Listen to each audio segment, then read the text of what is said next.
کہ اس کے ماں باپ اس دنیا میں نہیں ہیں، وہ کیوں بھائی کے گھر جا کر بیٹھے گی اور اس پر بوجھ بنے گی؟ جب عورتوں پر مرد کوئی فیصلہ مسلط کر دیتے ہیں تو وہ خود بخود مان ہی جاتی ہیں۔ شروع میں تھوڑی بہت ناراضگی رہی ہے، لیکن اب وہ خود میرے نکاح کی تیاریاں کروا رہی ہے۔ بس زیادہ لوگوں کو نہیں بلا رہا، گنتی کے چند لوگ ہوں گے، اور ولیمہ بھی نہیں کر رہا، بس نکاح میں شرکت کرنی ہے تم نے۔ سلیم یہ کہتا ہوا وہاں سے اٹھنے لگا تو میں نے اس کا ہاتھ پکڑ کر اسے وہیں پر بٹھا دیا۔ دولہے میاں، ایسے نہیں جانے دوں گا، مٹھائی منگواتے ہیں یہیں پر، تمہاری دوسری شادی کی خوشی میں منہ میٹھا کرتے ہیں، پھر چلے جانا۔ میں نے اسی وقت ہی اپنے ایک ورکر کو بلایا اور اسے پیسے دے کر مٹھائی لینے کے لیے بھیج دیا۔ نہ جانے میرے دل میں کیوں عجیب ہلچل مچ گئی تھی۔ دراصل مجھے بھی تو شروع سے 2 شادیوں کا شوق تھا، اگرچہ میں نے کبھی اس بارے میں سوچا نہیں تھا کہ میں دوسری شادی کر سکتا ہوں۔ مجھے تو یہ بہت بڑا مارکا لگتا تھا جو میں بالکل بھی سر نہیں کر سکتا تھا، لیکن سلیم کی باتیں میرے دل پر اثر کر گئی تھی۔ تھوڑی دیر بعد مٹھائی آئی، ہم دونوں نے مل کر مٹھائی کھائی اور پھر وہ وہاں سے چلا گیا۔ مٹھائی کا چھوٹا سا ڈبہ ابھی میری ٹیبل پر پڑا تھا، میں نے ایک دوسرا رسگلہ اٹھایا اور اسے پورا ہی منہ میں ڈال دیا۔ مجھے تو ویسے بھی مٹھائی پسند تھی اور سلیم کی دوسری شادی کی خوشی میں مجھے بھی لگ رہا تھا کہ میں بھی دوسری شادی کا فیصلہ جلد کر لوں گا۔ میری بورنگ سی زندگی میں اب ہلکی پھلکی بہار آ گئی تھی، دل تھا کہ ہواؤں میں اڑ رہا تھا۔ میں فوزیہ کے بارے میں سوچنے لگا تھا، وہ میری کولیگ تھی، اپنا کاروبار شروع کرنے سے پہلے ہم ایک ہی آفس میں کام کرتے تھے اور اب بھی وہ وہیں پر کام کر رہی تھی، مگر میں نے تو ماشاء اللہ سے اپنا کاروبار کھڑا کر لیا تھا اور جو ٹھیک ٹھاک چل رہا تھا۔ میں سارا دن ہنسی خوشی کام سنبھالتا رہا تھا اور پھر جب شام کو اسی آدھی مٹھائی کے ڈبے کو لے کر گھر پہنچا تو فائزہ اور بچے خوشی سے مسکرا اٹھے۔ بچے خوش ہو گئے کہ میں ان کے لیے مٹھائی لے کر آیا ہوں اور فائزہ بھی خوش تھی، مگر پھر پوچھنے لگی کہ خیر تو ہے، یہ مٹھائی کس خوشی میں ہے؟ جیسے اس نے یہ کہا تو میری بولتی بند ہو گئی۔ میں اسے سچ نہیں بتانا چاہتا تھا، مجھے ایسا لگ رہا تھا کہ وہ کوئی اعتراض کرے گی کہ آپ کے دوست کیسے ہیں، وہ تو یہ نہیں جانتی تھی کہ میں بھی ایسا ہی ہوں۔ میں نے بس فائزہ سے یہی کہہ دیا کہ کسی ورکر کے ہاں بچے کی پیدائش ہوئی تھی تو وہی لے کر آیا ہے۔ بچے ہنسی خوشی مٹھائی کھا رہے تھے، فائزہ نے بھی مٹھائی کھائی تھی، مگر میں اب بالکل خاموش بیٹھا تھا۔ میری بیوی کوئی ایسی عورت نہیں تھی جس کے آگے پیچھے کوئی نہ ہو، اس کی بہت بڑی فیملی تھی اور وہ اپنے میکے سے بھی اچھی خاصی امیر تھی۔ ہر مہینے تو اس کے ماں باپ اسے ایسے ہی تحفے دے کر چلے جاتے تھے، غرض کہ وہ مضبوط خاندان سے تعلق رکھتی تھی، اس لیے اب مجھے ڈر ستانے لگا تھا کہ سلیم کی بیوی کے تو ماں باپ نہیں تھے، اس لیے وہ خاموش ہو گئی، مگر فائزہ کیسے خاموش ہوگی؟ یہی چیز مجھے اندر سے ستانے لگی تھی۔ اور پھر میں اٹھ کر کمرے میں چلا گیا اور دروازہ بند کر لیا۔ اسی وقت فائزہ دروازہ بجانے لگی کہ یہ کیا، آپ نے دروازہ کیوں بند کر لیا؟ میں تو کھانا لگانے لگی تھی تو میں نے اندر سے آواز دے دی کہ میری طبیعت ٹھیک نہیں ہے، تم بچوں کو کھلا دو اور تب تک میں آرام کر لوں۔ اس نے مجھے انسسٹ نہیں کیا تھا کیونکہ کبھی کبھار میں باہر سے کھانا کھا کر آتا تھا۔ وہ میری بات سن کر چلی گئی تھی اور میں بغیر چینج کیے صوفے پر ڈھہ گیا تھا۔ میں نے اپنے سر پر ہاتھ رکھا ہوا تھا اور سوچ رہا تھا کہ جو میں سوچ رہا ہوں کیا وہ میں کر بھی پاؤں گا؟ تو اسی وقت میرے دل و دماغ سے آوازیں آنے لگی کہ نہیں، بالکل بھی نہیں، فائزہ کوئی عام عورت نہیں ہے، وہ یہ بالکل بھی نہیں ہونے دے گی۔ اچانک دل سے آواز آئی کہ باتوں باتوں میں اس بارے میں فائزہ کی رائے لی جائے کہ کیا دوسری شادی ہو سکتی ہے یا نہیں، کسی بھی اور مرد کی۔ میں اپنا نام تھوڑی لینے والا تھا، یہی سوچ کر میں نے کپڑے وغیرہ چینج کیے اور فریش ہو کر باہر نکل آیا۔ بچے اور فائزہ کھانا کھا رہے تھے تو میں بھی ان کے ساتھ آ کر بیٹھ گیا۔ فائزہ نے یہ نہیں کہا تھا کہ آپ کی طبیعت کیسی ہے، وہ بس میرے سامنے کھانا رکھنے لگی تھی۔ ہم میں خوب بنتی تھی، میں اس سے خوش بھی تھا، لیکن ہمیشہ سے ایک مرد ہونے کے ناطے میرے دل میں یہ خواہش جاگتی رہتی تھی کہ اگر 2 بیویاں ہوں تو زندگی کتنی خوبصورت گزرے گی۔ کبھی ایک کے پاس چلے جاؤں گا تو کبھی دوسرے کے پاس، ایک ناراض ہو تو دوسری آپ کو راضی کر دے گی، اور اگر دوسری ناراض ہو تو پہلی کے پاس جا کر اپنی زندگی حسین بنا لو۔ یہی سوچ سوچ کر میرے دل میں لڈو پھوٹ رہے تھے اور کہیں نہ کہیں ڈر بھی تھا۔ پھر میں نے سوچا کہ سلیم کی شادی کے بارے میں فائزہ سے بات کروں گا اور اس سے کہوں گا کہ ہم نے شادی میں جانا ہے۔ حالانکہ سلیم نے صرف مجھے انوائٹ کیا تھا، مگر میں تو فائزہ کا اوپینین لینا چاہتا تھا۔ اور پھر رات کو جب بچوں کو کمرے میں سلا کر فائزہ کمرے میں آئی تو میں نے اس کا ہاتھ تھام کر اسے صوفے پر بٹھا دیا۔ میں خود لیپ ٹاپ پر کام کر رہا تھا۔ یہ کیا، آپ ابھی تک جاگ رہے ہیں؟ میں کچن کا کام ختم کر رہی تھی تو سوچ رہی تھی کہ آپ سو گئے ہوں گے۔ اس نے مسکراتے ہوئے میرے کاندھے پر ہاتھ رکھ کر کہا تو میں بھی مسکرا دیا۔ نہیں، بس یہ کام کر رہا تھا۔ تم بتاؤ آج کا دن کیسا گزرا؟ میں نے لیپ ٹاپ کو ایک سائڈ پر رکھتے ہوئے اس کی طرف متوجہ ہو کر کہا تو وہ کہنے لگی کہ آج کا دن بس نارمل ہی تھا، ڈیلی کی طرح۔ میں کہاں آپ کی طرح باہر گھومتی ہوں، سارا دن گھر میں رہتی ہوں، گھر کے کام کرتی ہوں، بچوں کا خیال رکھنا پڑتا ہے، کھانا بناتی ہوں، بس دن گزر جاتا ہے۔ مردوں کے تو عیش ہوتے ہیں کہ باہر انجوائے کراتے ہیں۔ وہ تھوڑی سی افسردہ ہو گئی تھی کیونکہ ہم پچھلے 2-3 مہینے سے باہر نہیں گئے تھے۔ میں کام میں اتنا مصروف تھا، ہر بار ایک نیا کام شروع کر لیتا تھا، اس لیے بچوں اور بیوی کو ٹائم ہی نہیں دے پا رہا تھا۔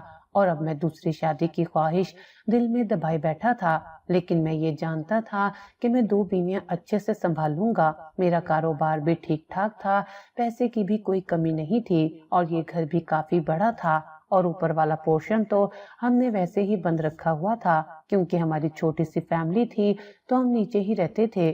میرا یہی پلان تھا کہ دوسری بیوی کو اوپر رکھ لوں گا۔ اچھا فائزہ، تمہیں ایک بات بتاؤں، تم جانتی ہو نا سلیم کو، جو میرا بہت اچھا دوست ہے؟ میں نے اب بات کا رخ موڑ دیا تھا۔ میری بات سن کر فائزہ اس بات میں سر ہلا کر رہ گئی تھی۔ اس نے منہ سے کچھ نہیں بولا تھا، پھر جب مجھے خاموش پایا تو کہنے لگی، ہاں کیا ہوا آپ کے دوست کو؟ کیا کوئی بات ہے؟ اس کے پوچھنے پر میں نے اسے وہ سب بتا دیا جو میں بتانا چاہتا تھا۔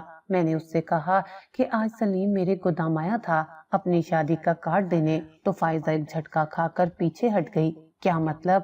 وہ تو کافی بڑے ہیں اور وہ شادی شدہ بھی ہیں میرے خیال میں۔ کیا میں غلط سمجھ رہی ہوں؟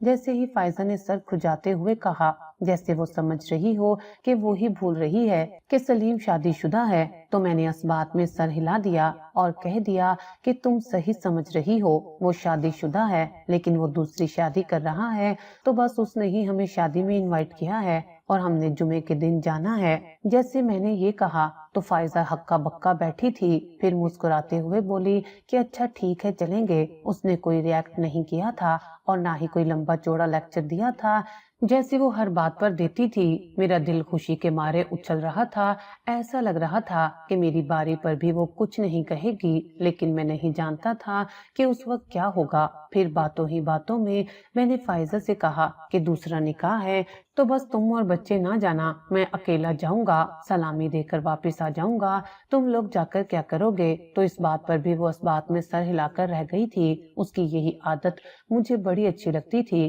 ہمیشہ ہاں میں ہاں ملاتی تھی۔ میں اس سے خوش تھا، لیکن دل ہی دل میں سوچ رہا تھا کہ کیا مجھے دوسری شادی کی ضرورت ہے؟ جب میں اپنی پہلی بیوی سے خوش ہوں تو میں دوسری شادی کیوں کروں؟ یہی سب کچھ سوچتے سوچتے نہ جانے کب مجھ پر نیند کی دیوی مہربان ہوئی اور میں نیند کی وادیوں میں کھو گیا۔ پھر وقت یوں ہی گزرتا گیا، آخر کار جمعہ کا دن بھی آ گیا۔ جمعہ نماز پڑھنے کے بعد میں گاڑی نکال کر گھر سے نکل گیا تھا۔ جمعہ نماز میں نے محلے کی مسجد میں ہی پڑھ لی تھی اور پھر گھر آ کر جوتے چینج کر کے اب میں گاڑی سڑک پر لے آیا تھا۔ 15 منٹ کے اندر ہی میں سلیم کے گھر پر پہنچ گیا تھا۔ وہاں پر اس کی پہلی بیوی بھی موجود تھی۔ اس کے چہرے پر کوئی خوشی نہیں تھی، مگر وہ بالکل تیار ادھر ادھر پھرتے ہوئے سارے انتظامات دیکھ رہی تھی۔ اس کے بچے بھی ہنسی خوشی بھاگ بھاگ کر مہمانوں کے بچوں کے ساتھ کھیل رہے تھے۔ بچوں کو تو کچھ پتہ نہیں تھا کہ کیا ہو رہا ہے، مگر اس عورت کے چہرے پر میں نے اداسی دیکھی تھی جس کی سوتن اس کے سر پر آ رہی تھی۔ ایک لمحے کے لیے مجھے لگا کہ یہ بہت بڑا ظلم ہے، لیکن پھر میں نے سوچا کہ جب سلیم کی بیوی نے اجازت دیتی ہے تو میں کیوں ایسا سوچ رہا ہوں؟ پہلی بیوی کی اجازت ضروری ہوتی ہے، اگر وہ اجازت دے دے تو پھر تو کوئی بھی قباحت نہیں۔ میں یہ ساری تسلیاں اپنے دل کو دے رہا تھا کیونکہ اب میں نے ٹھان لی تھی ابھی تو میں نے فوزیہ کو ڈھونڈنا تھا، اس کے ایڈریس کا پتہ چلانا تھا، اس کے نمبر کا کہیں سے جگاڑ کرنا تھا جو پہلے میرے پاس تھا، مگر اب اس کا پرانا نمبر بند ہو چکا تھا اور پھر میں نکاح میں شامل ہو گیا۔ سلیم کے چہرے پر بے انتہا خوشی تھی۔ دراصل نکاح سلیم کے گھر پر ہی تھا، اس کی ہونے والی بیوی اپنی بڑی بہن کے ساتھ رہتی تھی، اس لیے اب وہ اسی کے ساتھ یہاں پر آئی ہوئی تھی، اور پھر نکاح ہونے کے بعد سلیم کی پہلی بیگم ہی اپنی سوتن کو لے کر ایک کمرے میں بٹھا کر واپس آ گئی اور مہمانوں کو ٹوٹے دل کے ساتھ کھانا پیش کرنے لگی۔ یہ ایسا منظر تھا کہ ہر آنکھ نم تھی، مگر پھر بھی ہر کوئی سلیم کو مبارکباد دے رہا تھا، مگر میں سب کی آنکھیں دیکھ سکتا تھا۔ سبھی سلیم کے قریبی دوست اور رشتے دار ہی تھے، مگر کسی نے یہ نہیں کہا تھا کہ سلیم تم نے بڑا اچھا کام کیا ہے، کیونکہ سلیم کی پہلی بیوی ٹوٹے دل کے ساتھ ادھر ادھر پھرتے ہوئے سارا کام آرام سے کر رہی تھی۔ اس نے کوئی شکایت نہیں کی تھی اور نہ ہی چہرے پر کوئی ایسا رنگ لائی تھی کہ لوگ اس پر ہمدردی کرتے، لیکن پھر بھی انسان تو انسان ہوتا ہے اور انسان کی آنکھیں ہوتی ہیں جو سب کو سامنے والے کا چہرہ بڑی آسانی سے دکھا دیتی ہیں۔ میں نے تھوڑا بہت کھانا کھایا اور سلیم کو سلامی دینے کے بعد وہاں سے نکلنے لگا تو سلیم نے مجھے روک لیا اور کہا کہ تم بھی دوسرے لوگوں کی طرح بس ابھی سے جا رہے ہو، رکو، بعد میں باتیں شاتیں کریں گے، چائے وغیرہ پیئیں گے، رک جاؤ۔ اس کی بات پر مجھے رکنا ہی پڑا تھا، آخرکار میرا بچپن کا دوست تھا۔ تھوڑی دیر بعد سب لوگ چلے گئے تھے تو سلیم نے اپنے کچن میں اپنی پہلی بیوی کو چائے کا آرڈر دیا اور مجھے لے کر چھت پر پہنچ گیا۔ ابھی شام نہیں ہوئی تھی، عصر کا وقت تھا، تھوڑی دیر کے اندر ہی اس کی بیوی بیچاری وہیں پر چائے کے 2 کپ لے کر آ گئی تھی۔ وہ جانے لگی تو میں نے اسے روک لیا تھا۔ بھابھی 1 منٹ بات سنیے۔ وہ بیچاری رک گئی تھی۔ میں نے اسی وقت ہی سلیم کے سامنے اس کی پہلی بیوی سے کہا کہ کیا آپ اس شادی سے خوش نہیں ہیں؟ آپ کو کوئی اعتراض ہے کیا؟ اس نے آپ کے ساتھ زبردستی کی کہ آپ اس کی ہاں میں ہاں ملائیں۔ سلیم میرا دوست تھا، میں اس کے سامنے یہ بات بڑی آسانی سے کر رہا تھا۔ سلیم کے چہرے پر کوئی ناگواری نہیں آئی تھی کیونکہ وہ سچا تھا۔ اس کی بیوی نے بھی پھر یہی کہا کہ نہیں بھائی، مجھے کوئی اعتراض نہیں ہے، سلیم مرد ہیں، انہیں 4 شادیاں کرنے کی اجازت ہے، اور پھر انہوں نے وعدہ کیا ہے کہ یہ اپنی دلہن میں اور مجھ میں کوئی فرق نہیں کریں گے، تو پھر مجھے کیا ہی اعتراض ہو سکتا ہے؟ ایک عورت کو تو یہی سب چاہیے ہوتا ہے۔ ہمارے پاس چھت ہے، میرے بچے ہیں، یہ ہمارا نان نفقہ کا خرچہ اٹھائیں گے، تو میں اور کچھ نہیں چاہتی۔ یہ کہتے ہوئے سلیم کی بیوی کی آواز مجھے کانپتی ہوئی محسوس ہو رہی تھی، مگر چہرے پر مسکراہٹ تھی۔ پھر وہ وہاں سے چلی گئی تھی تو میں بھی اب خاموش ہو گیا تھا۔ سلیم کہنے لگا کہ دیکھا، تمہیں کیا لگا تھا کہ میں جھوٹ بول رہا ہوں؟ میں کوئی ایسا ویسا مرد ہوں جو پہلی بیوی کی اجازت کے بغیر دوسری شادی کر رہا ہے؟ میں نے پہلے اپنی بیوی سے اجازت لی اور اس کے بعد ہی دوسری شادی کی بات چلائی ہے۔ سلیم چائے پیتے ہوئے مسکرا رہا تھا، مگر میں چائے نہیں پی رہا تھا۔ اب تمہیں کیا ہوا ہے؟ کیا اب بھی تمہیں کوئی شک ہے؟ جیسے ہی سلیم نے میرے کاندھے پر ہاتھ رکھتے ہوئے مجھے جھنجھوڑا تو میں نے نفی میں سر ہلا دیا۔ نہیں یار، ایسی بات نہیں ہے، میں ایک اور کشمکش سے گزر رہا ہوں، بس تمہیں کیا کہوں، مجھے خود ہی سمجھ نہیں آتی کہ میں کیا کروں۔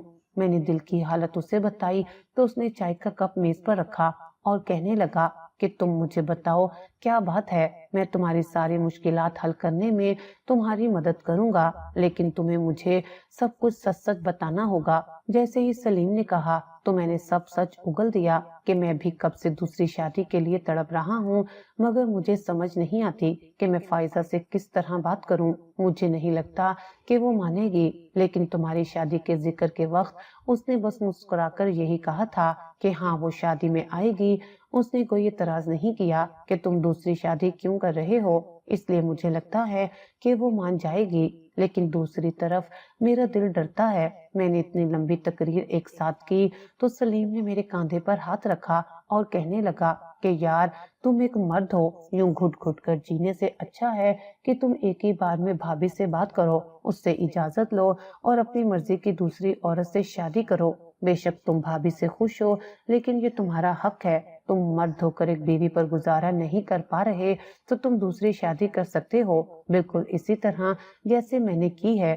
نگہت اچھی عورت ہے، اس لیے میرے بچے بھی ہیں، میں خوش ہوں، اس سے میرے بچے بھی ہیں، میں خوش ہوں، ہر چیز ٹھیک ٹھاک چل رہی ہے، لیکن میرے دل میں ایک ہوک اٹھتی تھی کہ میرے پاس دوسری عورت ہو جو کم عمر ہو، حسین ہو، میرا خیال رکھے اور میں پھر سے جوانی کی طرف لوٹ جاؤں۔ تو بس اسی لیے میں نے شادی کی ہے اور تم بھی کر سکتے ہو، ڈرنے کی بالکل بات نہیں ہے۔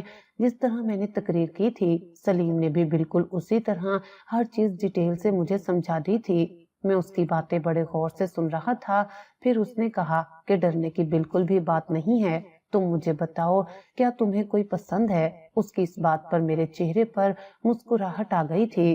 سلیم تمہیں فوزیہ یاد ہے جو ہم سے 3 سال جونیئر تھی؟ وہ ابھی اپنے بھائی بھابھی کے ساتھ رہتی ہے اور ابھی تک اس نے شادی بھی نہیں کی۔ 6 ماہ پہلے میں نے تو نوکری چھوڑ کر کاروبار شروع کر لیا تھا، مگر مجھے امید ہے کہ وہ اب بھی اسی کمپنی میں کام کرتی ہوگی۔ میرا دل چاہتا ہے کہ اس سے دوسری شادی کر لوں۔ وہ بڑی ہی حسین تھی اور اگر اماں ابا مجھے فائزہ سے شادی پر مجبور نہ کرتے تو شاید میں فوزیہ کا ذکر کر دیتا، مگر تمہیں پتہ تو ہے کہ اماں ابا بڑے سخت تھے، کہتے تھے کہ خاندان میں ہی شادی ہوگی، لیکن اب تو وہ نہیں رہے تو میں اپنی مرضی کر سکتا ہوں۔ میری بات سن کر سلیم نے ہنستے ہوئے کہا کہ یار تمہیں ابھی تک وہ نہیں بھولی، وہ بھوری آنکھوں والی بڑی ہی خوبصورت لڑکی تھی، لیکن اب تو وہ میری بھابھی بننے والی ہے۔ یہ کہہ کر وہ پیٹ پر ہاتھ رکھ کر ہنسنے لگا تھا اور میں بھی ہنسنے لگا تھا۔ دل ہلکا کرنے کے بعد آخر کار ہم دونوں نیچے آ گئے تھے اور پھر میں نے سلیم سے اجازت لی اور اسے خدا حافظ کہنے کے بعد میں اس کے گھر سے نکل آیا تھا اور پھر گاڑی میں بیٹھ کر میں اپنے گھر کی طرف روانہ ہو گیا۔ سارا راستہ میں یہی سوچتا رہا تھا کہ اب مجھے فوزیہ کے بارے میں پتہ لگانا ہوگا۔ اگلی صبح میں کام پر جانے کی بجائے اس کمپنی میں پہنچ گیا جہاں پر میں کچھ عرصہ پہلے کام کرتا تھا۔ مجھے وہاں سے پتہ چلا کہ فوزیہ اب بھی یہیں پر کام کرتی ہے، مگر فی الحال وہ 1 ہفتے کی چھٹی پر اپنے کسی رشتہ دار کی شادی میں گئی ہوئی ہے۔ مجھے یہ سن کر بڑی مایوسی ہوئی تھی۔ میں 1 ہفتے کا انتظار بالکل بھی نہیں کر سکتا تھا۔ نکاح کے لیے تو میں مہینے کا بھی انتظار کر سکتا تھا، لیکن فوزیہ سے بات کرنے کے لیے میں 1 منٹ کا بھی کیا 1 پل کا بھی انتظار نہیں کر سکتا تھا۔ میں نے وہیں سے فوزیہ کا نمبر حاصل کرنے کی کوشش کی، مگر یہ کمپنی کے اصولوں کے خلاف تھا تو انہوں نے مجھے وہاں سے بھیج دیا تھا، مگر میں وہاں سے گیا نہیں تھا۔ تھوڑی دیر بعد میں پھر اسی کاؤنٹر پر گیا اور اس لڑکی کو 5,000 کا کرارا نوٹ دکھایا تو وہ مسکراتے ہوئے بولی کہ سر آپ بڑے ڈیٹ ہیں، بتائیں میں آپ کی کیا ہیلپ کر سکتی ہوں؟ تو میں نے اس سے کہا کہ جو میں نے تم سے پہلے کہا تھا بس وہی ہیلپ کر دو، مجھے فوزیہ کا کانٹیکٹ نمبر دے دو تو بڑی مہربانی ہوگی۔ پہلے مرتبہ میں نے یہ 2 نمبری کا کام کیا تھا، آخر کیا کرتا، دل کے معاملے میں 2 نمبری تو کرنی ہی پڑتی ہے۔ 5 منٹ کے اندر ہی فوزیہ کا نمبر میرے موبائل میں سیو ہو چکا تھا اور میں باہر اپنی گاڑی میں بھی آ چکا تھا۔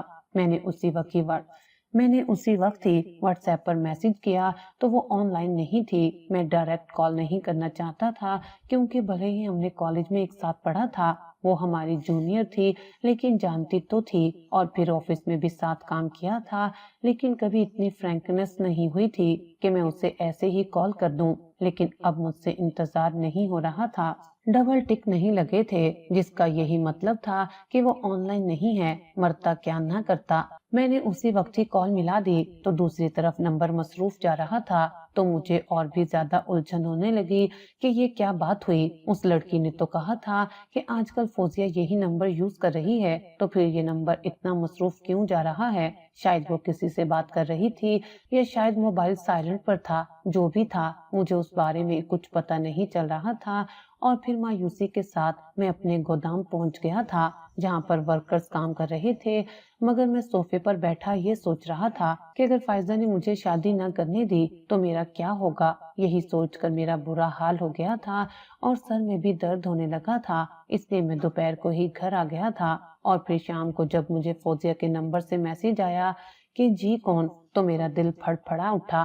میں نے اسی وقت ہی وائس نوٹ بھیج دیا کہ میں ہوں، آواز پہچان کر تمہیں پتہ تو چل گیا ہوگا۔ وہ آن لائن تھی، بلو ٹک فوراً سے لگ گئے تھے، وہ اب ٹائپنگ کرنے لگی تھی۔ میرا دل اچھل کر حلق میں آ رہا تھا۔ میں نے پھر سے وائس میسج کیا کہ پہلے یہ بتاؤ پہچانا ہے تم نے یا نہیں۔